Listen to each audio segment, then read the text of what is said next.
And see, when I was working on all these other interior doors before I took them off to paint and all that, I adjusted all of these. And I think, you know, I was planning on painting this door, but I just ran out of time and I wanted to leave this door closed.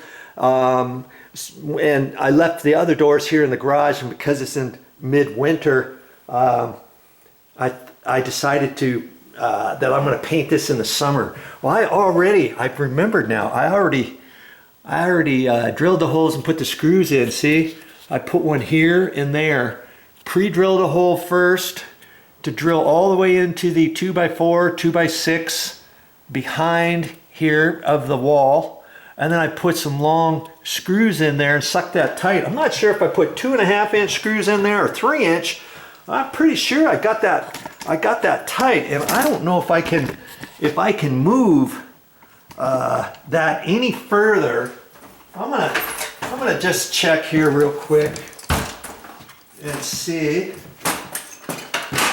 And that's why I like the drill that has the ratcheted impact drill, because you can get things so much tighter than a regular. So I'm going to take one of these screws out.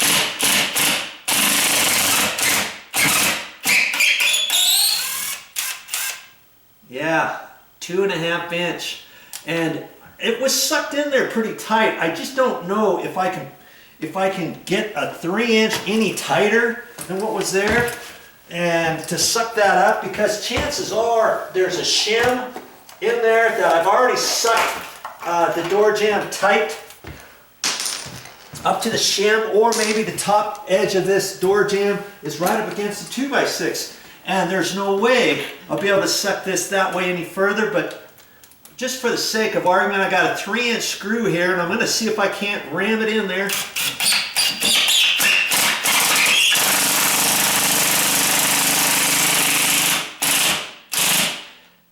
Wow, looked like it did go.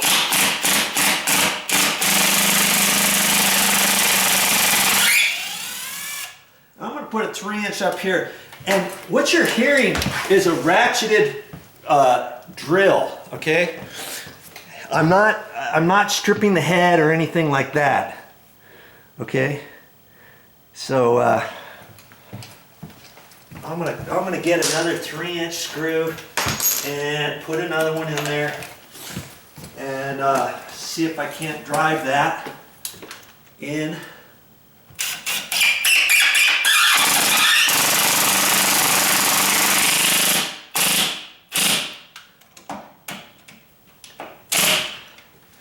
Okay, that took hardly any effort at all. With a regular drill, there's no way you could put those screws in that tight. Okay, so I'm going to put that hinge back together. I'm going to check this next hinge and do the same thing. Okay, and it looks like I've got like 3 minutes on my SIM card, and so I'm not going to show you any more on these two. I'm going to flop those two back. I'm going to get that out. I may have to adjust that. We'll see. Stick with me. I got a little bit more to show you. I want to get this door shoe on before Momi gets home. She's out and about. She really wanted that done, and I'm going to do whatever it takes to get her done.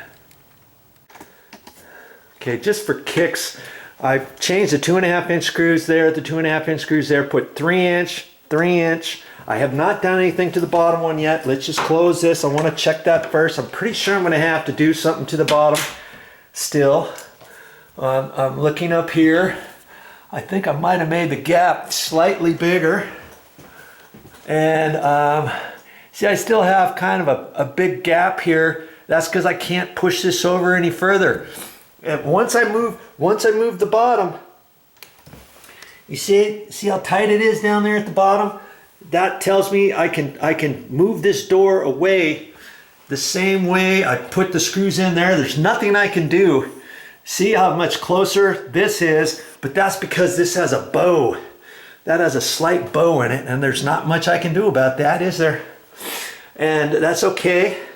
I can move this over. That's my next step. If that wasn't far enough, I could take the hinge off and mortise out the back side of the actual door and countersink the door right into the hinge so that the hinge, instead of being flush, would be sticking in a little bit, and the actual door would be sticking beyond flush of the hinge on the other side, and that would push that over closer, wouldn't it?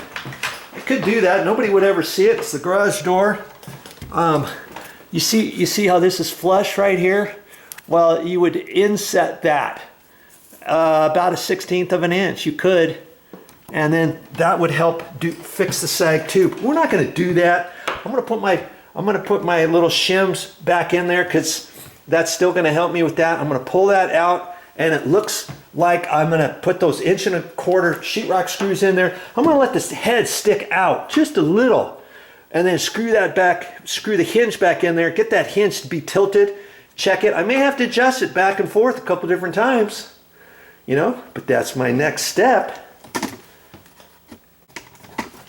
Now real quick, just before I get ready to pull that off, when I put those 1¼ inch screws in there, I could just screw them in, but I don't like doing that. I don't want to split the jamb or anything. Chances are I wouldn't, because this is an exterior jamb. And if this was an interior jamb, of course I would pre-drill before I put screws in. Okay, because you don't want to split anything off. That's why I got my other drill here, the drill bits, and I'm all set to go. I'll see you in a minute. You see what I mean? I'm going to use those 2 screws, and I'm going to screw it in or unscrew it a little bit